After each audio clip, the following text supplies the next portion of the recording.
Mm. Hey, everybody, what's going on? Just came on live today. Actually, in the middle of the day. Usually I'm a little bit later at night, but hey, once in a while, I'm surprised with a daytime thing. Um, I've just been trying to get a judge on recently. Talk about some things. A lot of things going on politically, simp wise. Seems like everything going wrong, but um, I guess him to get him to come talk about it. Um, Getting close to springtime. I've never been more uncertain about things that are going on. Um, Things are not what they seem, or are they? What's going on, brother? Or are things more of what they seem? I'm not sure, but I'm glad I came out in the middle of the day to. That's right, Sean. I totally agree with you. I see the View co-host Whoopi Goldberg has come out and said that people who ask questions, Tucker Carlson and Tulsi Gabbard should be arrested for spreading Russian disinformation. It is what it seems, but they always say things are not what they seem or appear to be. But that's either here or there, right? We don't know. We really don't know. I mean, it's not going to be a pretty picture. I tell you that. I see Israel last night had a cyber attack, stuff like that. So everything is everything. Yeah, everything is everything, and everything needs to be up for investigation.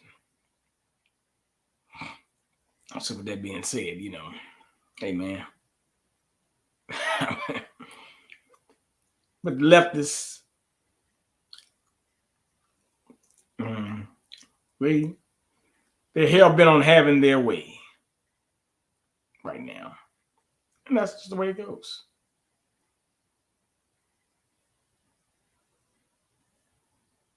Um, it is going according to plan. Actually, they had a meeting about green energy.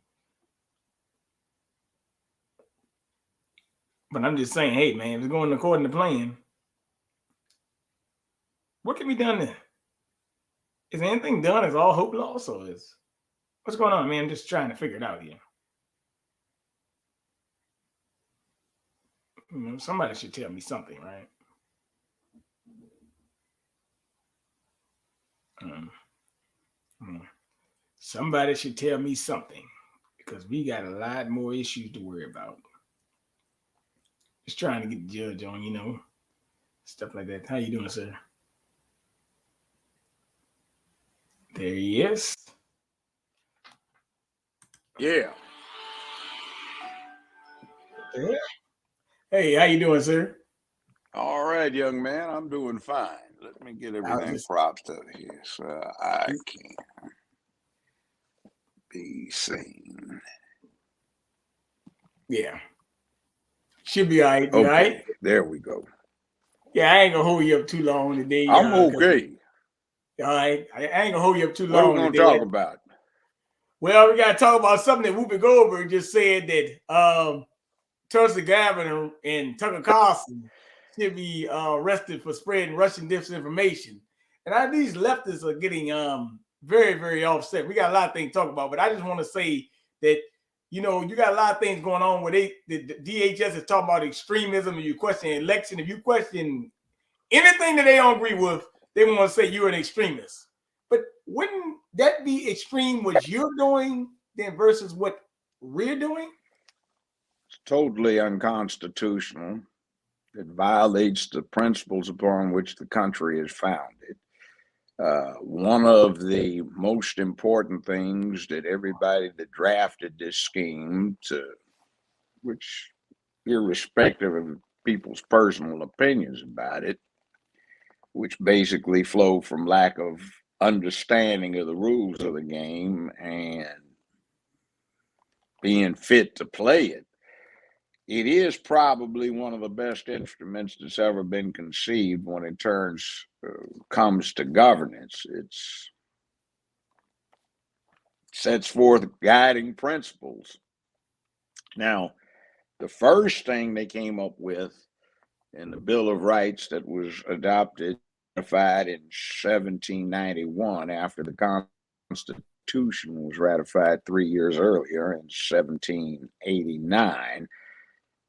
The Bill of Rights has its number one thing: freedom of speech, the right to petition the government for redress of grievance, the right of the free press to advise the population.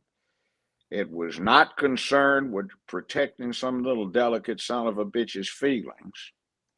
It was designed for frank, candid discussion and presentation of issues, facts, and allegations, for that matter, when they were properly denoted as such. If anybody had a problem personally with it, there is this thing called defamation of character. In other words, do you slander or libel somebody? Slander is when you say it, libel is when you print it. Free speech. You can't utter something that is likely to evoke an immediate public disturbance if it is false, blatantly false, like yelling fire in a crowded theater when there is none.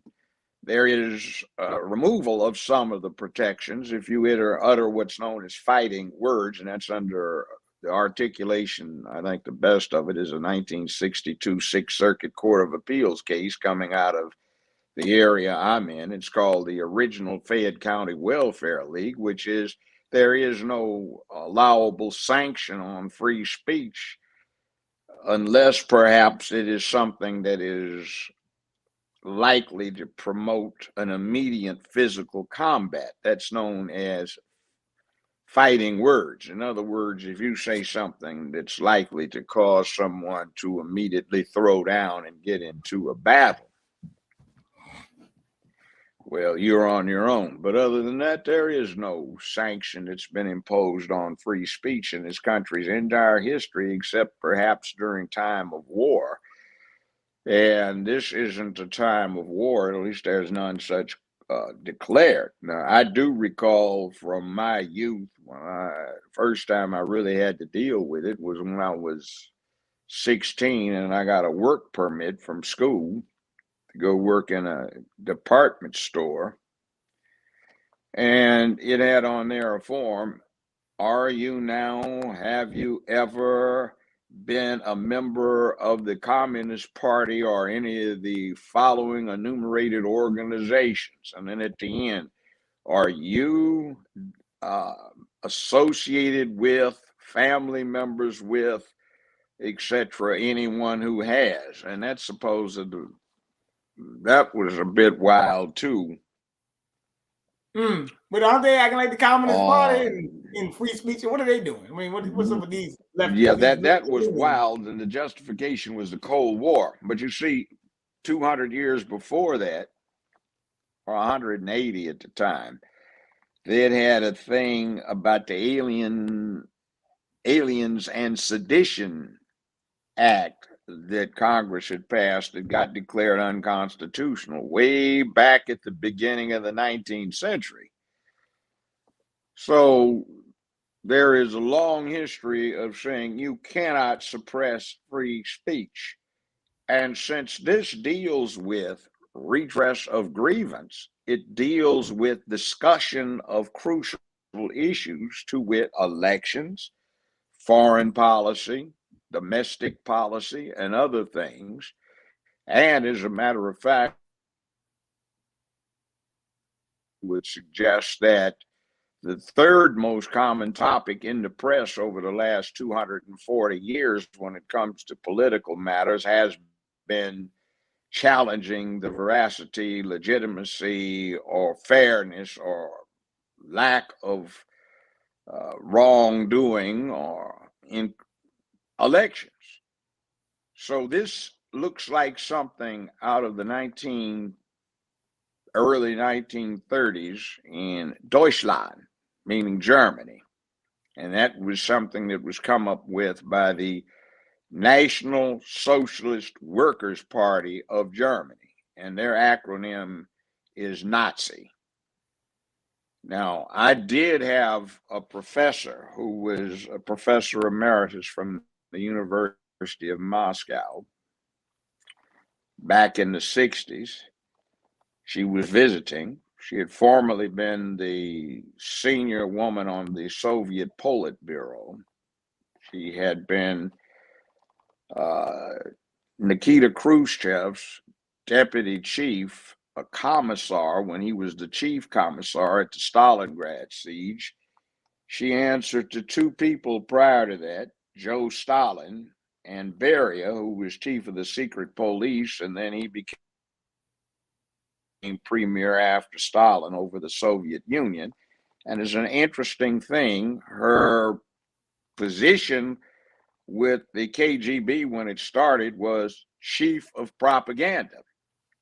And before that, she was chief of propaganda for the NKVD, which was a predecessor of the KGB.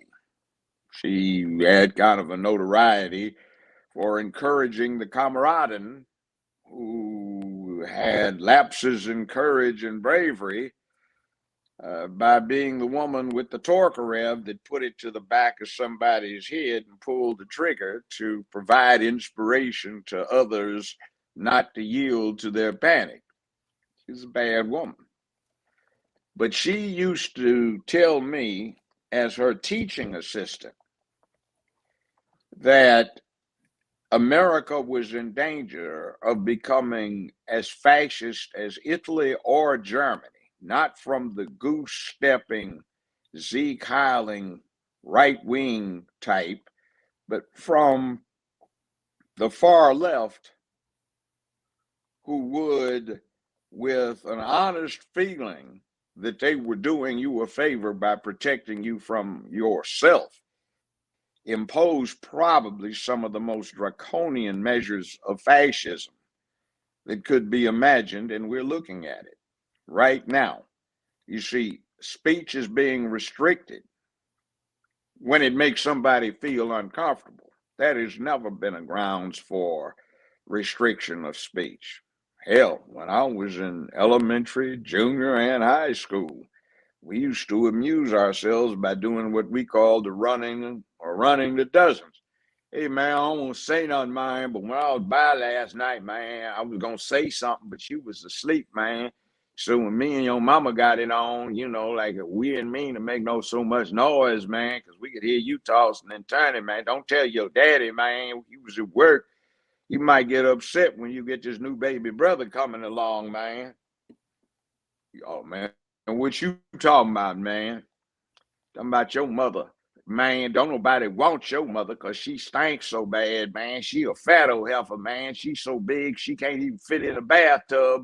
But with 2 drops of water, man, that's why uh she stinks so bad she can't get no bath, man. And don't nobody want that. That's why you ain't got but them few baby brothers and sisters you already got, man. We used to run the dozens. And these folks. Wow. Bullet anybody by talking about them. You had to smack somebody upside the head or shove them or punch them. You know, what's wrong with these little pussies? They're soft and they've been raised to be effeminate little creatures. So we're supposed to surrender free speech because the feelings of one of these little folk might be hurt? Oh, come on, such weakness. And then meanwhile, January 21st, 2021, the People's Republic of China implemented an official campaign saying that the Chinese youth were getting too effeminate through their unfortunate exposure to Western media. And Russia already has a man up campaign in place. And in fact, they stopped allowing Americans to adopt Russian orphans a couple of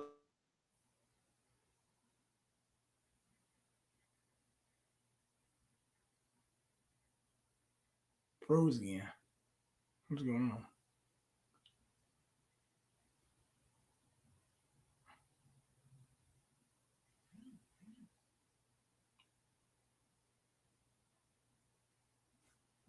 you find in the Middle East where you cannot disagree with, contradict the Holy Quran.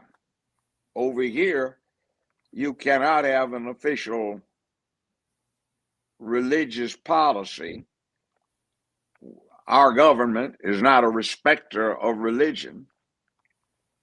And that's from Thomas Jefferson, who wrote the provisions that deal with it. He drafted them anyway, so he was explaining what he meant when he said that. As a matter of fact, the very first treaty that was ratified by the U.S. Senate is with France. And that treaty starts off saying, France, a Catholic nation of Christians, blah, blah, blah, blah, blah. Well, the U.S. Senate, when they ratified it, had a disclaimer. It said, this treaty is ratified with the exception of the parts that talk about Christian nation status, because the United States are not a Christian nation.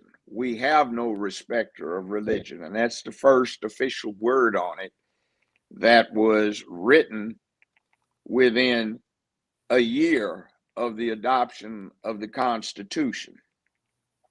So I guess that kind of explains what the official policy is.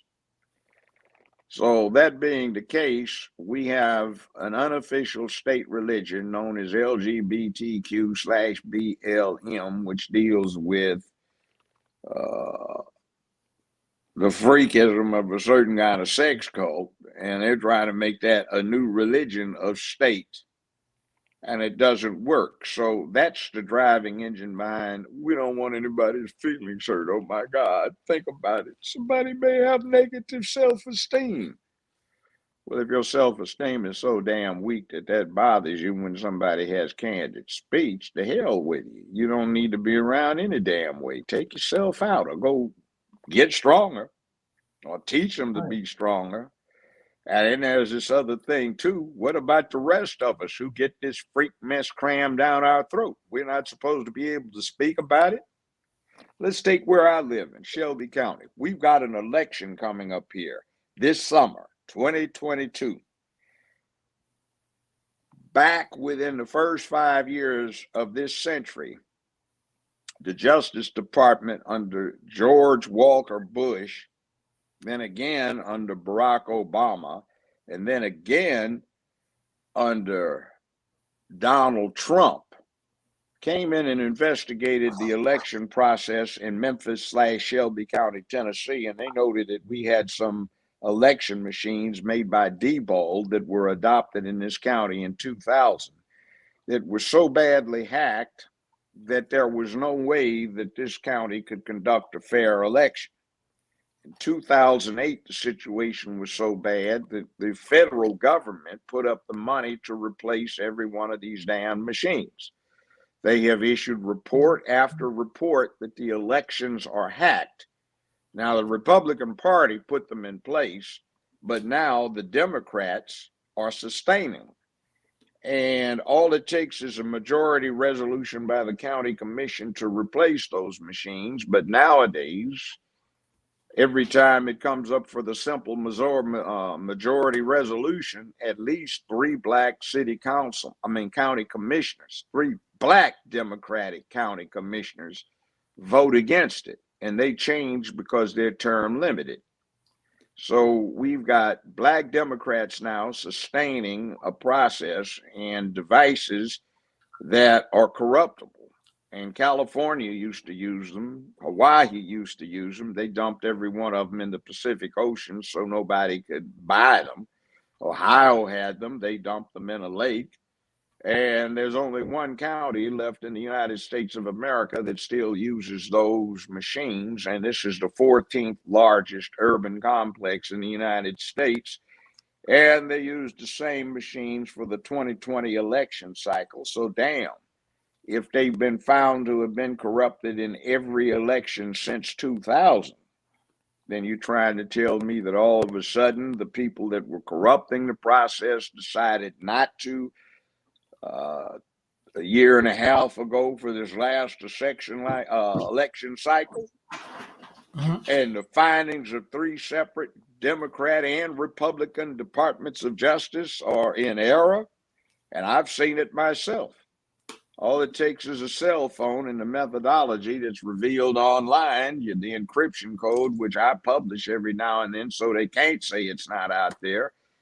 The number that is given by the Election Commission and published for the office in question, and the candidate numbers, which are published by law. So you put those into a text you draft out to some third party, walk up within 5 feet of the machine early in the morning on the first day of early voting, press the send button, and now you own that machine, and that machine is going to vote as you just told it to vote.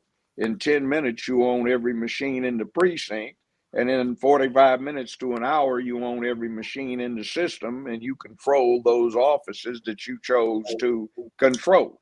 You have somebody, another collaborator with the same text, go in early on the morning of voting day and do the same thing, and you own the election. And it doesn't make any difference what the turnout is, because it's a programming matter. So if you program in, you want your candidate to have 54.6% of the vote, which looks convincing but not ridiculous, then no matter how many votes are cast, that computer program is going to deliver 54.6% of the votes to your candidate.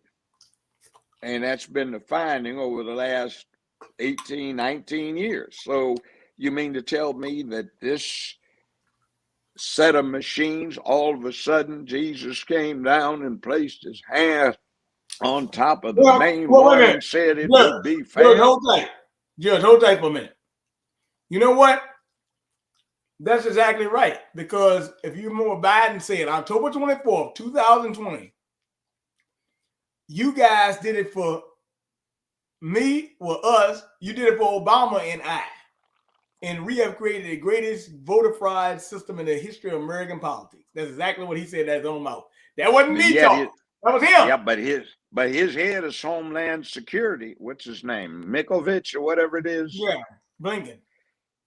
Yeah, he says that there will be prosecutions under the Patriot Act / Homeland Security Act if anybody attempts to challenge that or say it's not, or attempts to spread information negating what Dr. Fauci says about COVID-19, amongst other things, or disagrees with the administration's policies. So let me ask you a question about Mr. Not about that part. Let's talk about Mr. Obama, because Obama wants people to donate money to Ukraine, but he didn't bother to say, let me do something for Black people when he was, that's right, because he wasn't one of us anyway. He wasn't one of us anyway. Goddamn half-breed, mulatto Kenyan mutt, quasi-Kenyan mutt, raised by a spy, master spy, who did contract work for the CIA in China, North Korea, North Vietnam, Cambodia, Laos, Vietnam. Well, that was the Vietnam area. Yeah, that one. So why does he want Black people to donate to Ukraine? Because he's into big oil. That's what his trust fund left by his daddy, Sotoro, the one that adopted him, that makes him one of the richest men in America. It's an Indonesian trust fund. They invest heavily in the oil companies that do business over there. Now, here's another one for you to think of. The reason that his daddy got into it, his stepdaddy who adopted him, is that Standard Oil was trying to get into Indonesia back in the late 50s, early 60s. they had an interest in stabilizing Indonesia, which was going through a quasi-revolution. So Lolo Soetoro, that's Obama's adopted daddy, was an oil man, and he worked for Standard Oil. He was an international executive, and he also was an officer in the Indonesian army. And as a major, he was promoted to run the death squads for the Indonesian army. So he had the muscle. So they backed their executive vice president, Soetoro. And with his muscle running the death squads and the backing financially of Standard Oil, he acquired control of the Indonesian oil industry. Indonesia at the time was believed to sit on the world's largest oil reserves. So he became very powerful, and although they downplay it now, back in the late 60s, Soetoro was the subject of allegations that resulted in indictments out of The Hague for crimes against humanity, for purportedly or allegedly being responsible for the murder of more than 500,000 people. And he supposedly died of the cumulative effects of 3 car accidents spread over the years, which is crap. That's just because he was a spy. And when he died, he was one of the 10 or 15 richest men on earth. Now, Obama, who is the richest person to ever sit in the White House or live there. Oh, he didn't grow up on food stamps? Business Insider. No, hell no. Business Insider reported his net. Well, I know he's a liar. He gets that from his stepdaddy, who was the spy, and his grandmama, who dispersed money for CIA, and his mama, who worked for a front organization for the CIA. And in any event, from his cousin, George Herbert Walker Bush, and George Walker Bush, and Dick Cheney, he gets it from them. And the way he gets it from them is his maternal grandfather was first cousins with George Herbert Walker Bush. I sent you them pornography photos of your mom, Judge. Yeah. Well, his grandfather was also a nephew of George Herbert Walker, who refounded Halliburton back in 1946 or 47. So that being the case, what you have is a creature of that spy moneyed interest. And anyway, back to the 2017 reported income that Business Insider reports, his net income after taxes and expenses for that year was listed at $280-some million, $270 million, on a draw of $1.25 million from his trust fund, which was the first one he took. Now, his trust fund is a heavy investor in British Petroleum, Shell, Exxon, and all that other stuff. And that might explain why, even though he did not pardon, let's say, Jack Johnson, the first black world heavyweight champion, posthumously, he pardoned 23 BP executives who were indicted for being responsible for this Gulf oil spill that caused billions of dollars of damages to the Gulf area's fisheries and to people's incomes and to people's health. But you see, that doesn't count. Now, that's why he's interested in what's going on right now with the Ukraine, because Russia exports to Europe 30% of the oil that they use and 40% of the natural gas. And Obama's trust fund is a heavy investor in that process. So he's got a financial interest. I think Biden has a very interesting interest in the matter, and I think he's doing what he's doing to the Ukraine because he wants them, as part of the deal, to drop that indictment against himself and his son. It's a long indictment, and it charges him with bribery, extortion, suborning perjury, suborning treason, and a number of other things, various and sundry conspiracy And he got up January, 2019, and he pontificated on C-SPAN, and I've heard that replayed several times. He bragged about, I guess I committed bribery when I told them that as vice president, delegated with the authority, I was going to see to it that $14 billion in loan guarantees got withheld from them if they didn't have this character back off prosecuting my son. So here's the thing about that. That Obama was in on is that too. that indict. No, yeah, well, see, but that was Biden that was on stage when and Obama wasn't. But Biden was I'm about the boasting of deal they having made in had this. No, I'm 2016. not. Look. Let me lay. I know, but let me lay this out. Here's where we go with this. The Democratic Party, I did something I told you about. I said they're setting a bad precedent. They wanted to impeach Trump for further proceedings the second time after he was no longer president of the United States. That's under Article 2, Section 4, that says a president or vice president may be impeached, and if convicted, can be removed from office. And the 12th Amendment says if they're convicted, they can never hold office again. Well, they didn't want Trump to be able to hold office again, but they didn't even set forth for the second time sufficient grounds. There are only three. 1, bribery. 2, treason. 3, high crimes and misdemeanors in office. So here's Biden, when he was vice president, who is alleged under a Ukrainian indictment to have committed specifically bribery. He didn't commit treason, but he suborned a foreign entity to commit treason, but he's vice president. So maybe that was foreign policy. And 3, high crimes and misdemeanors in office, which the rest of those counts certainly allege. Now, how is that important?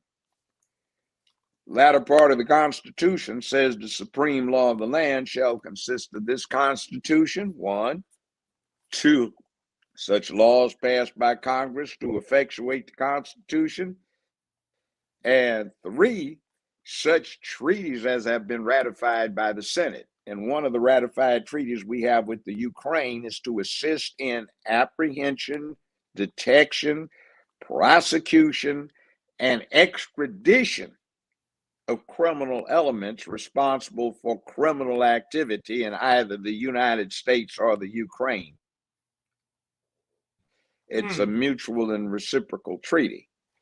So here we have the Ukraine with a treaty with us and an outstanding indictment for multiple felony counts of somebody who was a vice president of the United States, who now is subject to something that the Democratic Party established by precedent, that is, prosecution for impeachment purposes based on a status he no longer has. They did it to Trump. Now, here's the other thing. For purposes of establishing their burden, he doesn't have to be convicted of bribery or felonies and misdemeanors in office.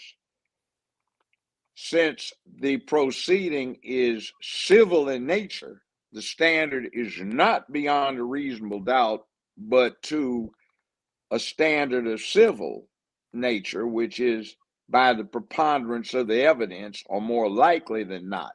So the existence of the Ukrainian indictment is certainly weighty when it comes to the civil standard. And the probable cause that they also require under their law for purposes of the indictment is substantial enough to establish, more likely than not, as a civil standard. So you get a dumb bunny, jackass in chief, sitting right up there with grounds, adequate grounds for impeachment, not like they did with Trump, where they didn't state a basis. Obstructing Congress, that's not a crime. Okay. Attempt to influence, that was just a political thing. That's not part of the criminal law. So they didn't even state a basis for impeachment. They sent the articles over and the Senate just looked at it and says failure to state a basis to proceed, dismiss, deny, and took a vote on it. So this time they have a president of the United States that's a member of the Democratic Party. They've got pending indictments against him.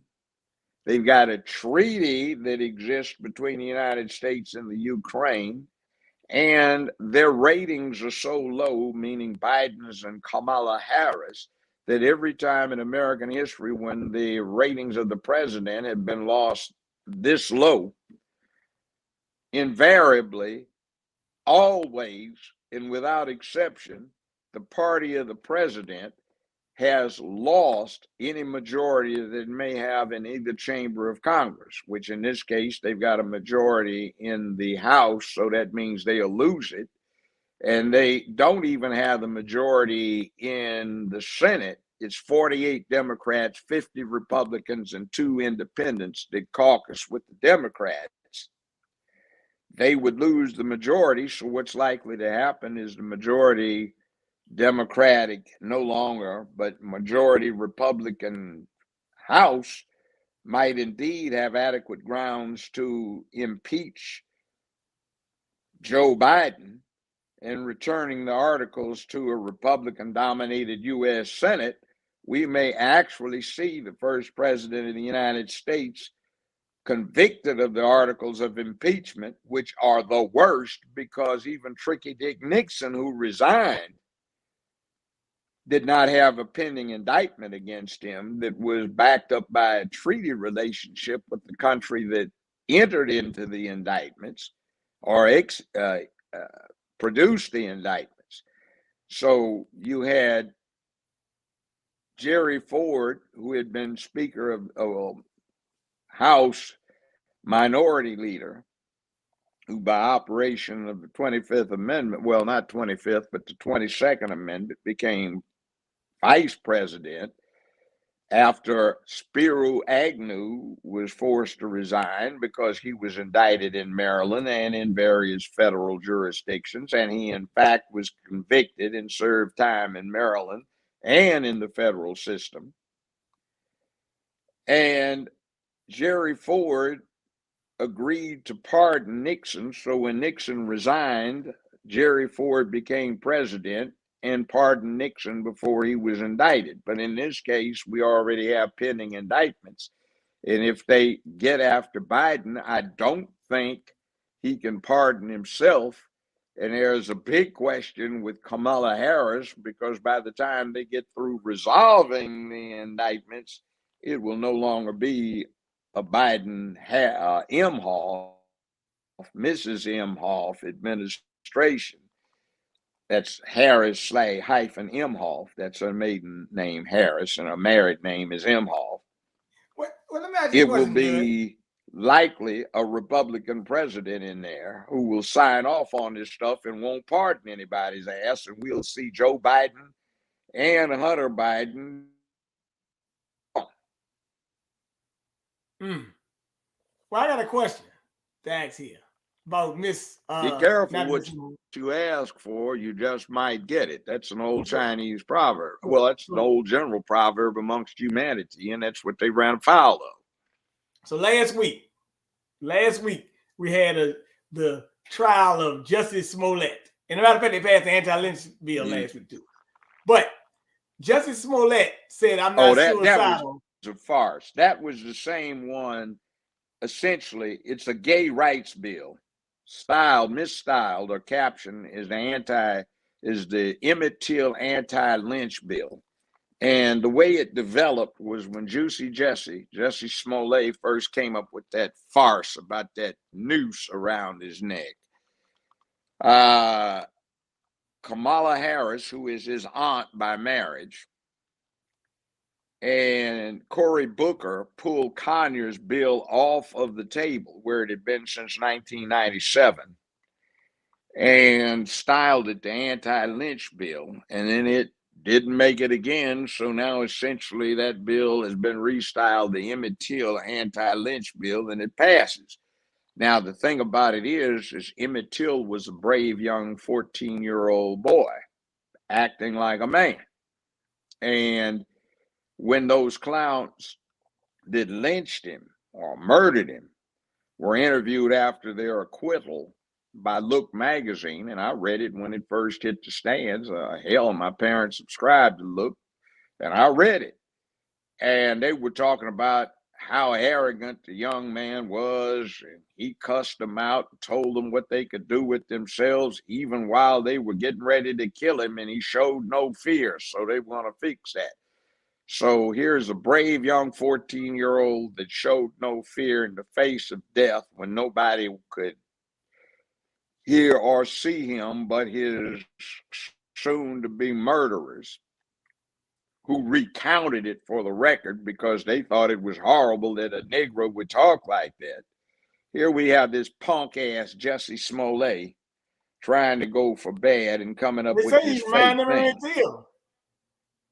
Yeah, well, he's nowhere near said. that punk, little sissy-ass punk, and his two Nigerian Confederates had been bragging around that club for weeks about what they were going to do, and that's how the police zeroed in on it, because people told on them.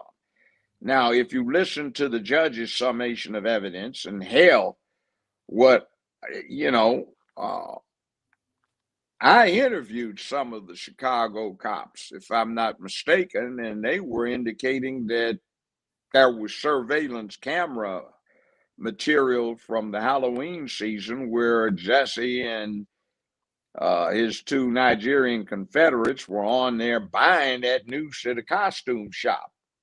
And then the judge recanted not recanted, but recapitulated the evidence that came out in trial. And one of the things you did not hear from the press was that on security cameras, it showed that the Nigerians left when a car drove by, and Jesse has got the noose in his hand. And you can see on other security cameras as he's going back to the hotel with the bag of food in his hand, he puts the noose around his own neck. And between putting the noose loosely around his neck, hanging down, and the cops showing up with the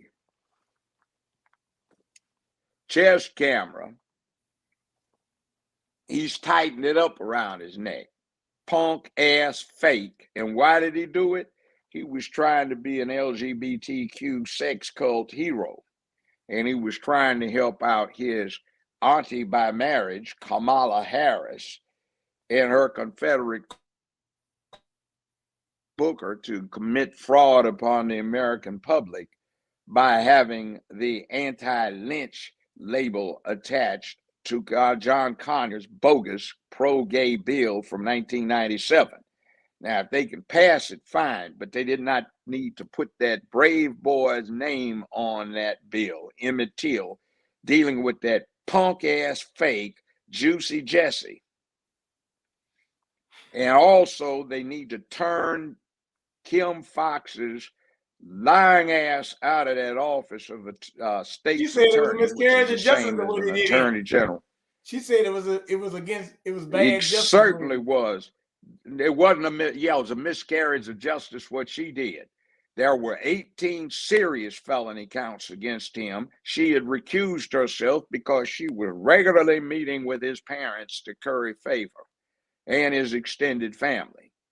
So after meeting with that, and the damn thing resulted in a very good indictment with a lot of work by the Chicago Police Department, with many detectives taking off the task of solving murders, robberies, rapes, burglaries, and all sorts of crimes that have diminished the quality of life for everybody in Chicago, and most particularly the Black community. She jumps back in, grabs the cases, and essentially dismisses them. They're called nolo prosequi, which is a Latin term with the meaning that the prosecutor with unlimited discretion decides that they won't proceed against somebody. So she should be turned out of office for that, for causing a miscarriage of justice. It was so egregiously bad that the judges were offended by being associated with a system that produced that unjust result, that they implemented a special prosecutor. And as you heard the judge during his sentencing recite, these gentlemen who were in that bracket of having very high billable hour rates did it for free, lost a lot of money just because they were doing it in the interest of justice, so the public would would have some modicum of respect for the system. Because you see, every time somebody is actually hurt by some wrong, that lying sissy has discredited them because there is an onus attached to them, and everybody that's involved would say, are they lying like this punk? You see, everybody who has had something, not just in terms of an accusation, but has had something that resulted in a conviction, has been wrong because this punk His went up brother there said and a psych faked it. ward. Yeah.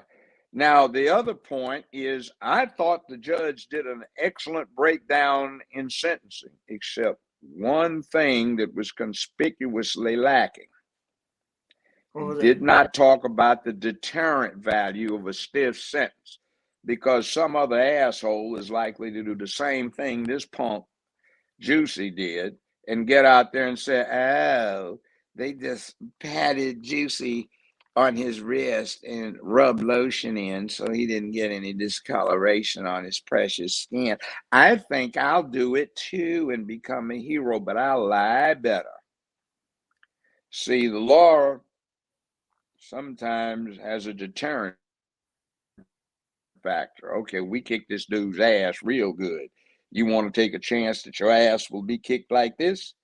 You see, nobody talks about the deterrent factor anymore, but that's written into everybody's law.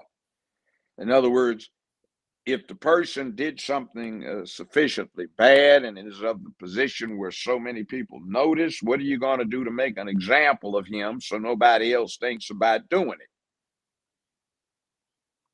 it? Well, that can be overdone, but nobody said anything. I listened to the entirety of the proceeding. Dana and I were listening to it live, and he didn't mention deterrence one time, and that was his omission. And had I been sentencing him, I would have run all of those sentences consecutively. I would have locked him up, and I would have done something a lot worse, including ordering him to get psychological assessment, and if necessary and deemed indicative of his circumstances, appropriate treatment, counseling, and therapy. But something's wrong with him. That fool believes his own lie, and then he's trying to claim hero status. What is he talking about? He did put up the Black Power fist. Yeah, asshole. No black power, you punk. Don't you dare associate black power with that sissy freak shit that you're into. You lying sissy, little punk trying to fake it. But you see, you know what he did do? He sat there and said, I'm not suicidal. What the hell does that mean? I'm not going to kill myself. Was that a warning or an admonition to his auntie Kamala and to Corey, her Confederate, of don't do an Epstein thing on me while I'm up in here? One thing that's interesting is they sentenced him to the local, not state facility. And like somebody tweeted on Twitter, that's a rough place. They might put him in sequestered protection, but they didn't for R. Kelly. And R. Kelly, the grapevine says he got his ass whipped badly up in there. So as somebody said on Twitter, where they put him for that period of time, he might come out of there pregnant. But then I guess he'd like it. He looks like he's in the rough trade to me. Well, let me ask you a question though. Why do we have to? You know what? I'm gonna say something. I gotta use Kaepernick too. Kaepernick made a documentary about the NFL being a slave plantation, but now you tell me I want to come back and play football. Like, let me ask you a question, Judge. Is Who wants racism the money? well, is Racist? racism but is racism No, and it's not moot. no, It's no, not no, moot. I'm not talking about that. I'm talking about is it the new hustle that these guys are running now? Well, let me say this. Our big danger is not from the pimps and hoes of the movement. Yeah, that we've always had that throughout the country's existence, depending upon I'm talking about the politicians what. doing most. No, I know. I'm talking about something like the debate between W.E.B. Du Bois and Booker T. Washington. My generation, we looked at Booker T. Washington as a disgrace and a handkerchief head, and W.E.B. Du Bois as a hero. Now W.E.B. Du Bois is questioned, and Booker T. Washington becomes the hero. See, it flip flops. Dr. Martin Luther King is a martyr, but when he was slain, at the time he was slain, he wasn't that big anymore. I mean, he was kind of a historical footnote because young black people were burning down cities. They weren't the least bit interested in getting down on their knees praying while some redneck beat them across the head until some more felt guilty about it. They were going to take somebody's arm off if they raised a hand to them. And by the way, by dint of having been at a DC think tank a few years later and having had to go through 60-some thousand pages of the congressional record and only found 4.5 to 5 that even mentioned the civil rights era and movement, it does not look like marching and protesting had a damn thing to do with that 64 through 68 spate of civil rights bills that came out of Congress. It was the specter of black folk doing more damage to urban areas than the RAF and the U.S. Army Air Force were doing to Nazi Germany in World War II. That was the debate on how are we going to stop this. It didn't have anything to do with people being peaceful. Even the Civil Rights Act of 1964. Lyndon Baines Johnson withdrew a very weak one put up by John F. Kennedy. And what he introduced was something styled a military bill. And it was talking about the morale of the troops and how the morale of the troops was paramount in resisting the international onslaught of communism and the forces of totalitarianism, and how the armed services had long been integrated, and how base commanders could not protect their personnel from demoralizing discrimination and also that against their families and people. There was the need for this civil rights bill to protect the civil rights of the military personnel. So if you read it, you'll see that's how he got it through, because he was infamous to an extent within certain parts of the country of leaning with his big 6'5" tall self on other senators and congressmen and say, look here, if you don't get these niggers what they want this time, I'm going to make you look like a commie-loving bastard at your place. You hear what I'm saying? And by the way, CLBJ was looked at by black folk as a hero. Great white friendly daddy in the White House. Even the militant factions did. Now he's looked at as a villain, and a person we detested, who was JFK, who did nothing for us, is now looked at as somehow somebody to admire. All we thought of was Daddy was a gangster who used to part of the rackets he ran, along with doing insider trading on Wall Street. He also ran the rackets that kept black folk from working in the Boston area on the docks and in the warehouses, and was a hired thug, a murderer who was a gangster who pulled off hits for Al Capone, or at least contracted the hits out. You see that thing with Road to Perdition starring Tom Hanks as the hitman who is trying to preserve his son who stowed away in a car and watched the murder? Well, the guy that he worked for in there was modeled on Kennedy Sr., Joe Kennedy. So it's interesting how heroes and villains flip-flop in American history depending upon who you're talking to. Well, the question I have to ask, and I'm going to get to one other topic. When we look at these things, and I see in Florida they got a thing called the "Don't Say Gay" bill, and I'm just asking. Yeah, I like that. But what I'm saying is, unfortunately only goes up to the third grade. That's 8, 9 years old. But what it also does in there that I thought was important based on what they are doing in California is it said you cannot solicit the children to deceive their parents about it, take home misleading information, or conceal it. See, I've been to California and some parents have shown me some stuff. I mean, it looked the same to me from the different sources I got it from or saw it from. It was an admonition to the children, in this case, basically junior high and high school, to not tell their parents about this take home. And it showed them how to go to Walgreens or CVS and buy these little credit cards, MasterCard and Visa, that you could get loaded up at the cash register using cash.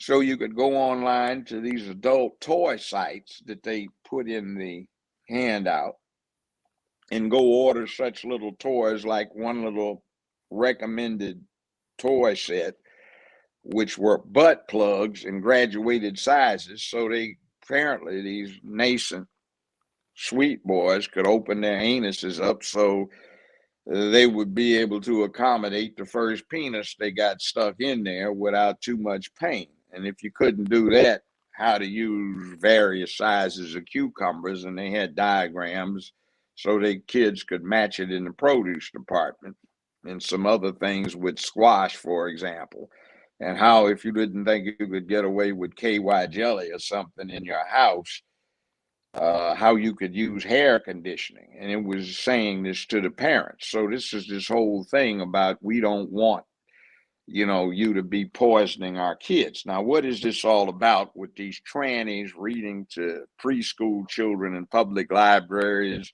and coming in dresses and conducting brainwash conditioning sessions with these 5, 6, 7, and 8, maybe 9-year-olds? Well, it's like this.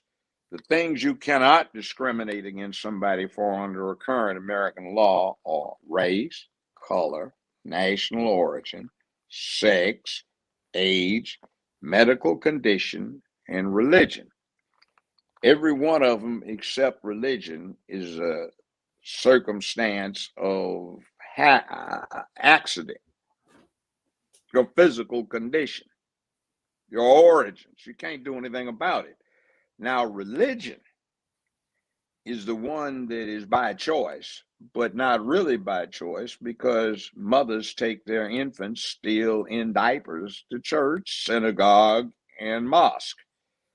And this child hears these words in its ears, or to a Buddhist thing, or a Zen thing, or a Hindu thing. And by the time they get to be young adults, they're so conditioned that they basically have no options anymore. They can't go against it without severe psychological disturbance. So what these people are trying to do is utilize this LGBTQ sex cult theme as kind of a secular religion, and they want opportunities to inculcate this in the children, not one day a week on Sunday or Saturday or Friday, every day, but 5 days a week, every day of the week, all day long, when somebody in school is conditioning them to this. So by the time they are an adult, they go for it. Now, you sent me some of this stuff, and I'd seen the stats, but it was clear in there that, what is it? Damn near every survey, including the one that was done, that was cited in this article, 1.5% of the American public is gay, 1% is lesbian, and approximately 0.7%, not even 1%, is tranny. And then you got about maybe 4%. Well, that means all hope ain't lost then, right? No, but hold on. Let me get where I'm going with this. There is a bad trend in it. So that means, depending upon, and I've seen other surveys, that instead of 7%, it's maybe as little as 4.5% of the American public practices these gay sexual activities. Now, that's their business. Get your bedroom freak on. That's your constitutional right, it seems. But this stuff about intruding in somebody's living room and trying to confuse the children, trying to become a secular religion under your cult, and have it imposed involuntarily on the majority of the people. But see, here's the thing. What they are doing is effective as a propaganda method because you can see it. Generation Z, what did they say? 20% of Generation Z sympathizes with, supports, and practices as per the LGBTQ cult versus 4.5 to 7% of the total population. You see where this is going? They've been subjected to this kind of cult propaganda during the most susceptible portions of their lives and for the longest percentage of their lives compared to the older generations. See where that goes? That's what they're trying to do. And most of this generation is still not old enough to vote because the generation is 20 years. Like, I'm baby boomer. First baby boomers were born in 1946. The last were in 1966. So in 1966, when I was 18 and the oldest baby boomer was 19, some of us were just getting born. So there's a 20-year period. So some of the people that in this generation are adults and can vote and would support, if they voted, the LGBTQ cult, most of them are still down there where they are children, they're minors, and sub-adults. So you can see how effective this propaganda has been. In other words, how are you going to tell somebody what his gender orientation is? He hadn't even have a hard dick for the first time. Had a hard dick for the first time. Well, he said he wanted to be a girl when he was 3. Well, part of the human makeup is that human children tend to explore what's appropriate. So psychologically, they're into this thing where oftentimes they claim a status, they claim they want something or do something, not because they actually want it, but they are very curious as to the adult reaction. And if the adult says, wait a minute, don't you put on mama's shoes, you're not a girl, you're a boy, you're going to grow up to be a man. He doesn't put them on.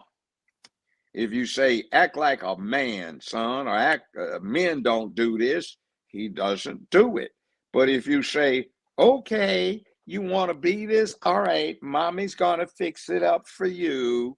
Well, then he has been subject to an endorsement. So with the child's psyche, he thinks it's okay.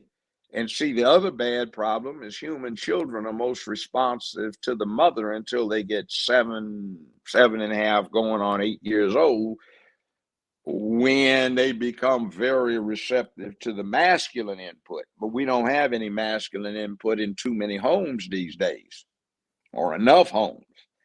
So that poison is spreading, and they do this kind of stuff instead of Let me say something, Judge. We got to get back to manhood because they're saying this guy named MJ Rodriguez was named the Time Woman of the Year, supposedly. Times Woman of the Year. That's a disgrace, and I am insulted on behalf of women. See, my slogan has always been protecting womanhood and promoting manhood. And all of the women that gave birth, that were good mothers, that breastfed or bottle fed, that changed nasty ass diapers, that showed love, sat up with the child sick at night or stayed home from work because the child was sick, showed all that love and concern, cooked and cleaned and kept house and made it a good place, they have no business being insulted by some freak bastard who wants to claim their status and doesn't even have the genetic equipment to suffer as they have and do what they have to contribute to the whole human race. And in my personal opinion, the whole bunch of them are shirkers because they don't carry their biological burdens. They don't assume their duties. They don't have the honor. They don't recognize the obligation to do their part for the human race, and the rest of us have to make up for their shirking. See, it's be all you want to be rather than what you should be and ought to be. Duty, honor, obligation, responsibility, and accountability. Are you protecting your people when that is your obligation as a male of the apex predatory species on the planet Earth? Are you securing where you live from excess and random violence that's inappropriate in a social context? Or are you encouraging some little would-be apex predators with no socialization and acculturation go ape shit crazy and cannibalistically prey on their own kind? Are you prepared to say women and children in the lifeboat first and we'll drown with the Titanic, or is your bastard ass trying to hide in a skirt and get in there with the women and children and not pull your load or protect or yield to the physical and ultimate well-being and safety of these women?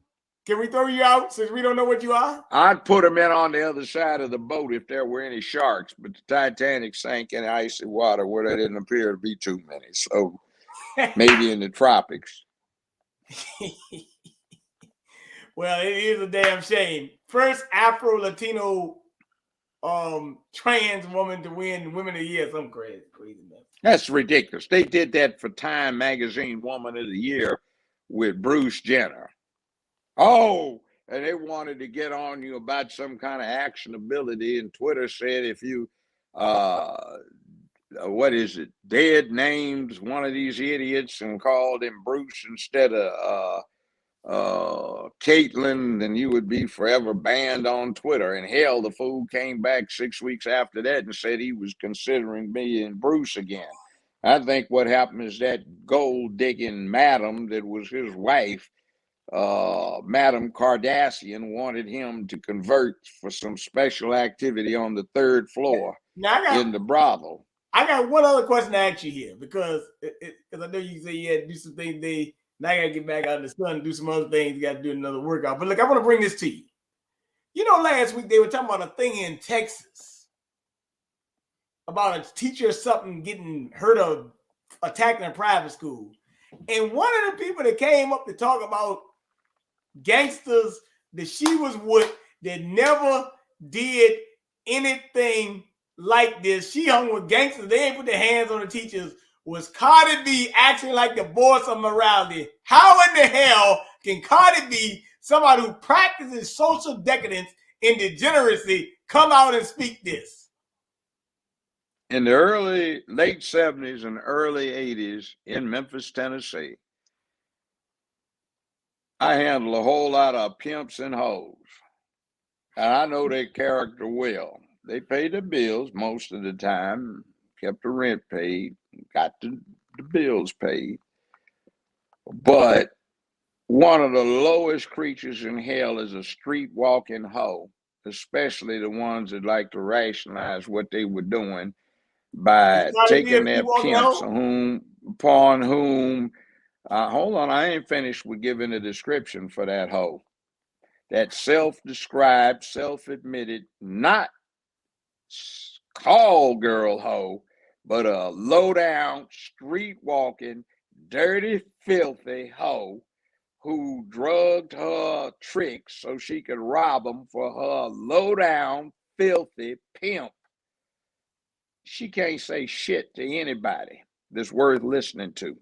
So she needs to go back home and practice on not going to hell when she dies, if there is in fact a heaven and hell. Well, she talking like the voice of morality now. But remember she had a conversation with Kamala Harris and Joe Biden and all these people? Remember that?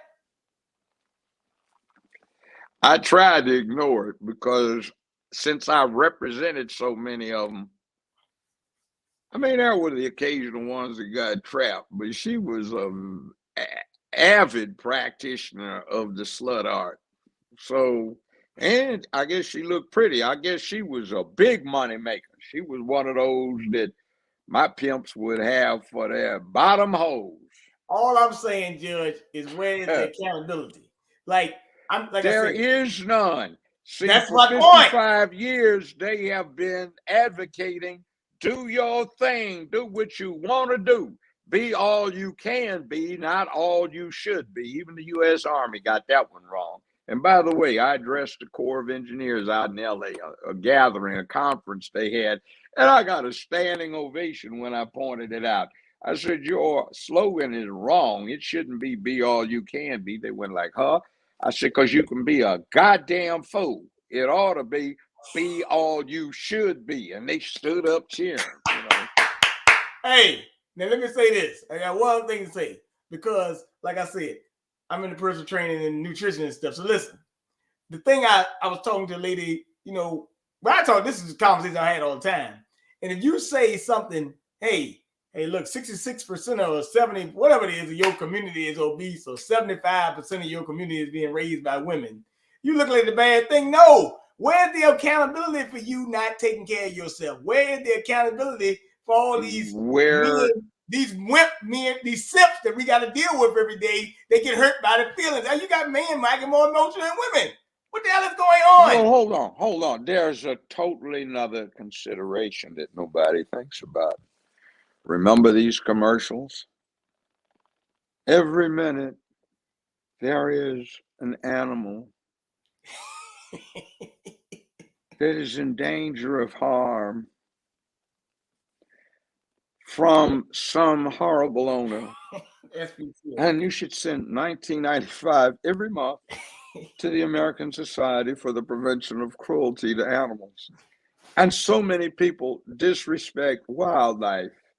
I find it really bad that these same people are hypocritically talking about disrespecting these healthy sea creatures and things like pigs and hippopotami and whales and, you know, sea cows and walruses and elephant seals, you know, by trying to compare these healthy animals with these health challenged humans.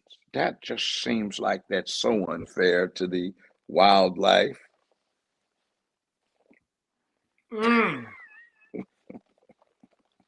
and look what the Columbus Zoo did. They've got an aquarium, and they've been in the business of rescuing sea manatees, aka sea cows, and they named one of them after Lizzo. Ain't that something? And they have a nerve. People put up a picture of Lizzo with her latest release where she is stark naked, laying on her stomach, looking like some kind of sea creature that's been pulled up onto some rocks with water dripping off her ass, and then a sea cow over here on the other side. And then you seen the one where it's a contest between which one looks better, Lizzo or Gloria. You know who Gloria is, don't you? I think I remember Gloria. Lizzo is the lady hippo in the animation Madagascar. Remember the one that the giraffe had a crush on? Well, Gloria the hippopotamus, the cartoon character in the cartoon series Madagascar. Remember the lion and the other creatures in there, and they have the adventures when they're trying to get back so the lion who does the performance in the New York Zoo can get back home. And Gloria is being seduced by this male hippo, bull hippo, and he said, "Baby, you so enormous. Come on in the mud with me where we can party." Well, I Jared, like mean, but always, they had a contest where they had Gloria, with her hands to the camera, looking over her shoulder. And then they had Lizzo, and it was kind of like, which one looks the finest? And the winner was Gloria, not Lizzo. And at least that's the way a hippo's supposed to look. It's kind of, come on. And then remember the wardrobe malfunction and all that hell they went through with FCC and Janet Jackson because, a starburst cover of the nipple was flashed momentarily, and the only way you could see it was if you recorded it and you went through over and over and you kept stopping the DVD until, that's what they're talking about. Hell, that covers more of the breast than most bikini tops do these days. So that was all this furor because there were some children watching the Super Bowl, but yet this fat sea creature's got the back of her her thigh length t-shirt cut out, so all of her bare ass is showing, and she's twerking down on the floor of the Staples Center in front of all of these tens of thousands of children watching the Lakers game on television and in person. And ain't nobody said anything. I mean, it's a right to express. No, God damn it. There's a thing called decency and respect.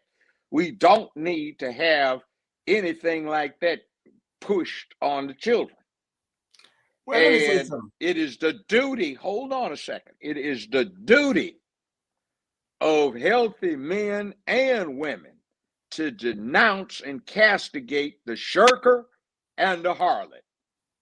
Well, that's very interesting. Yeah, so look, I know we've been talking about business and all that, and I know you got things to do, but I was talking to a friend today, and he told me make sure that don't forget to shout out that barbecue sauce. So I need to go ahead and shout it out. You got a chance. All right, down in Memphis, Tennessee, JJB, Judge Joe Brown, has got some barbecue, and where it comes from, where it's really good, is Memphis, down by the holy waters of the Mississippi River, as it flows to the sea. And you can get you some Judge Joe Brown, JJB, barbecue, BBQ. So you go to JJBBBQ.com. One more time, JJBBBQ.com, and you can order it. We will have an available, regular, OG, and hot. We have powder. We have chicken links that are barbecue flavored. Also, we have the smoked ones coming out, and it will be hitting the shelf at your favorite health food supplier in major grocery stores in a couple of months during springtime. So go get you some JJBBBQ at JJBBBQ.com. And this commercial is brought to you by the Judge Joe Brown Foundation that is dedicated to doing two things: delivering service and sauce. Yeah. Well, Kim G, that was extemporized. Actually saying that you saying May of 2023 as well. So may well. Oh, yeah. Well, that's the other thing, too. I've been recruited to run for the mayor of Memphis to straighten this corrupt place out. Oh, hell no. I'm qualified, and I've got character and dedication to a cause which is making things better for the people, all people. So Memphis ought to be the mecca of the 21st century for everybody that's trying to do the right thing and have an ample and equal opportunity to get ahead. So JJB in 2023 for mayor of Memphis, Tennessee. Send Brown downtown. Well, hey, look. Well, yeah, look, Ray, you that just was said pretty good. And hey, I think the daggone, if things refreshing, you will be it. Cause daggone, I can't take no more of this black caucus, man. They daggone throwing me out of my game, man. They just you mean the colored caucus? The niggers that won't get themselves off the Democratic Party plantation will Massa tell them how to think, shit, and pee. Oh my goodness. what that do to amuse me. And the door Well, was in locked. Ukraine caucus And now, because that is campaigning for Ukraine. they ain't even got no paddy rollers out there to go fetch them and bring them back to the plantation. They just come back theyself. You know, one of them reliable dogs you let out the front door, and he always be sitting on that door step wagging his tail when he come back taking his piss and shit out there in somebody's lawn. Yeah, that be them. Yes, sir. We got us some good niggers out there. They belongs on that plantation. And the damn fools don't even get this. If no matter what somebody doesn't do for you, you vote for them. And somebody, no matter what they do for you, you don't vote for them. Neither of them has an incentive to do shit for you. So you just dead in the water because you were a damn fool and you acting like a dog. And I think of the Black Caucus like a bunch of dogs sitting around, wagging their tails, sitting on their ass with tongues hanging out their mouth, talking about boss, boss, boss, me. And they're waiting for the bacon bits, smell like bacon, and the dog biscuits to be passed out to them. Roll over. He's going, good dog, good boy, good boy, good girl, good girl.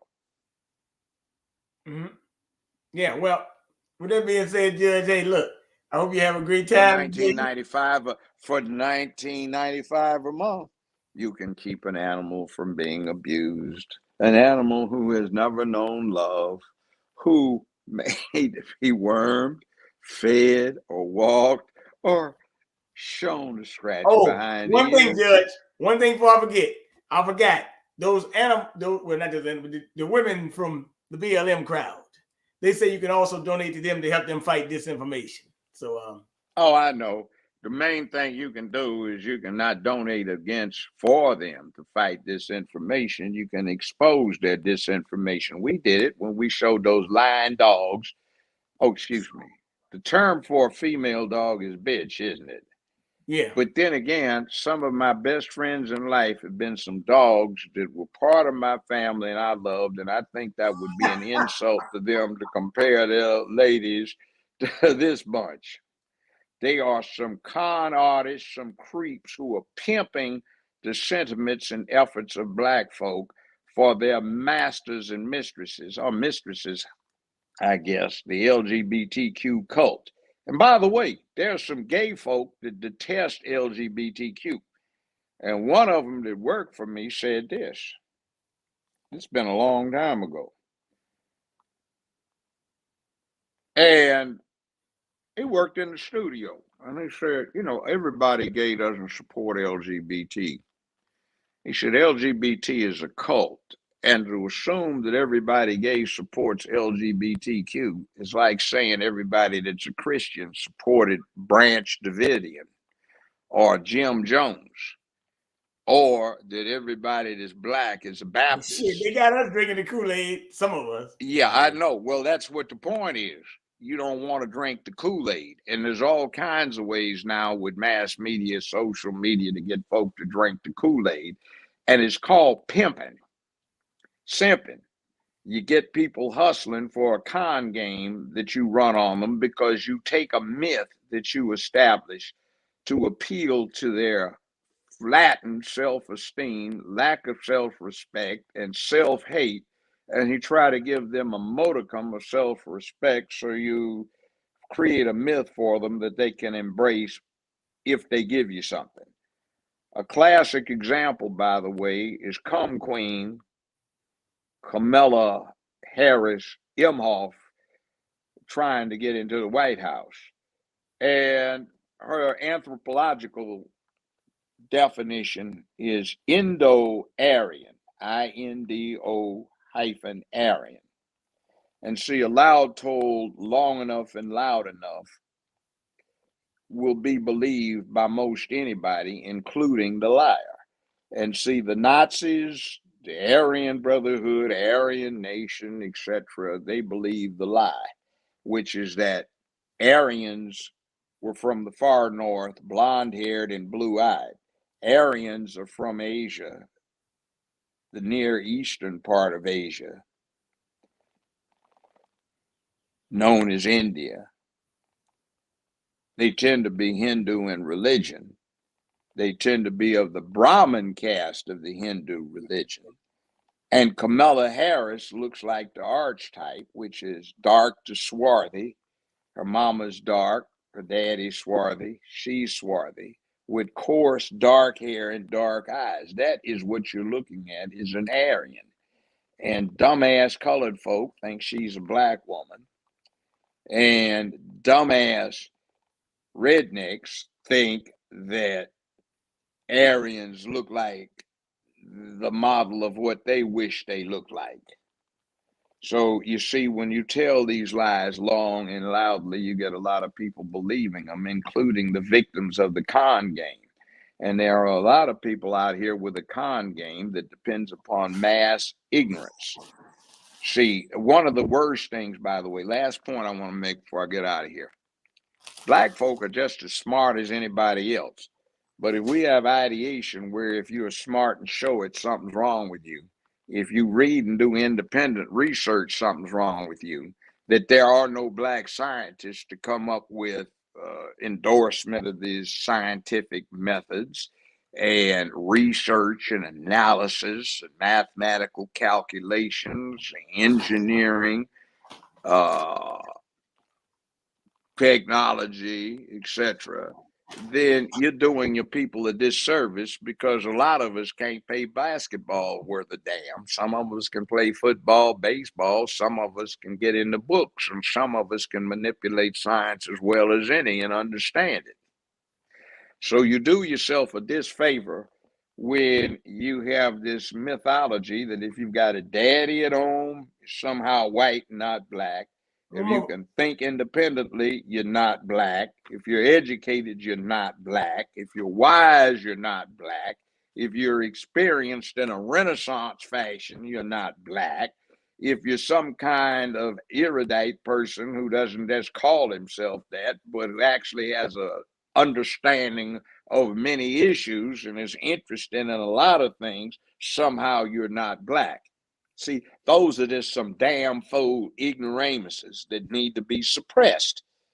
And interestingly enough, if somebody were to give somebody some black land, then there'd be somebody like me putting them on a wall and let the liquidations begin so we wouldn't have to bother with them in a while.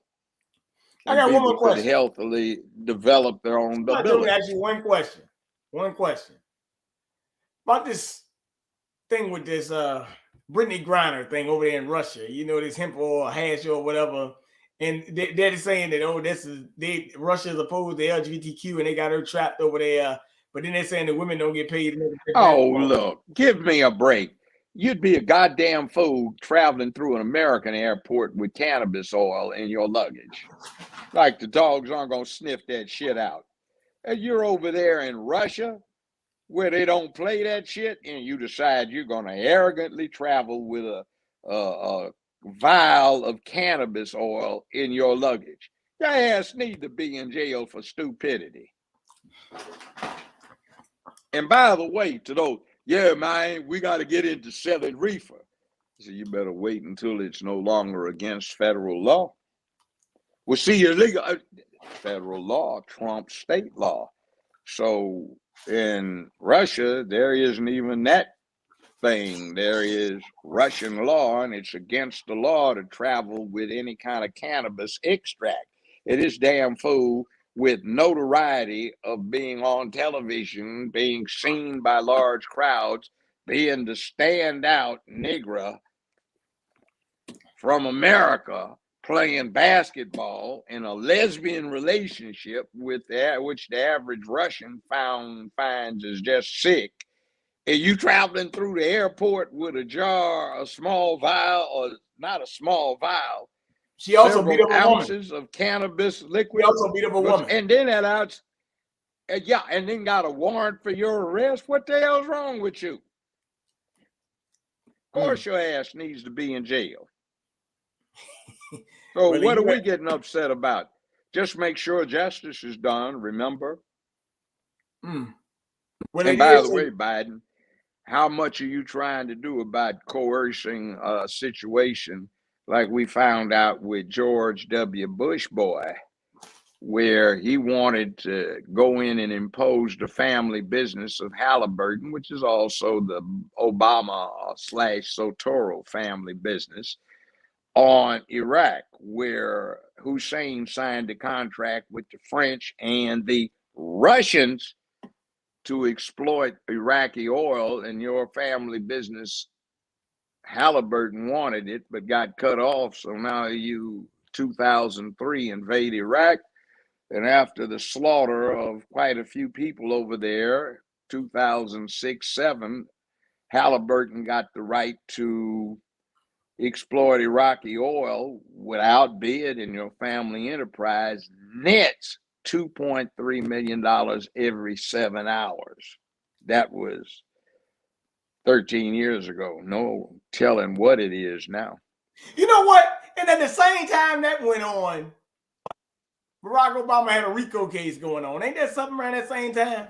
Yes, it is. He was mentioned in 7 counts of a multi-count RICO indictment in Chicago by the gangster that the firm represented. And he's running for president, or at least in the primary for president, and it doesn't get traction in the media. But his name is mentioned.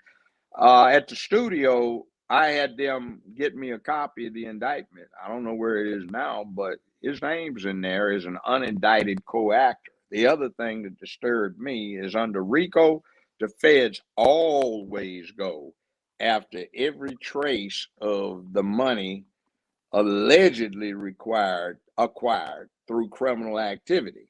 So here's the thing. Instead of them going after this gangster's house, mansion, they give him a notice through his lawyers, the firm Barack Obama and Michelle Obama were members of, that they have him indicted, and they will allow him to report Monday afternoon to surrender himself. So he goes to the lawyers, which is the firm Barack worked for. They draw up the paperwork. Monday, the gangster does a quit claim deed to his wife. She already had a tenancy in common, a co-owner. She files her deed on Tuesday. She meets with the Obamas on Wednesday, and she hands off the property to the Obamas, and they file their quitclaim deed on Thursday. And the feds don't even sniff after this RICO acquired or RICO subject property, this mansion that the Bahamas now have in Chicago. That smells to me something, as Shakespeare said, something is rotten in the states of Denmark. Well, and you can smell it all the way over here. I can smell it all the way over here, Judge. But hey, you know what? I'm gonna tell you something. Everything is coming to fruition. So, hey, Judge, with that being said, I will let you go. I want you to have a good day. Enjoy your day, and come on back whenever you're ready to speak again. I'm sure a lot of things will be happening by next week. We'll see something else crazy happen. So just take your time. I got to go. This has been Joe. I Hey, hate to disappoint, but I got to go. Yes, sir. Have a nice day. All righty, sir. All right. Let's see.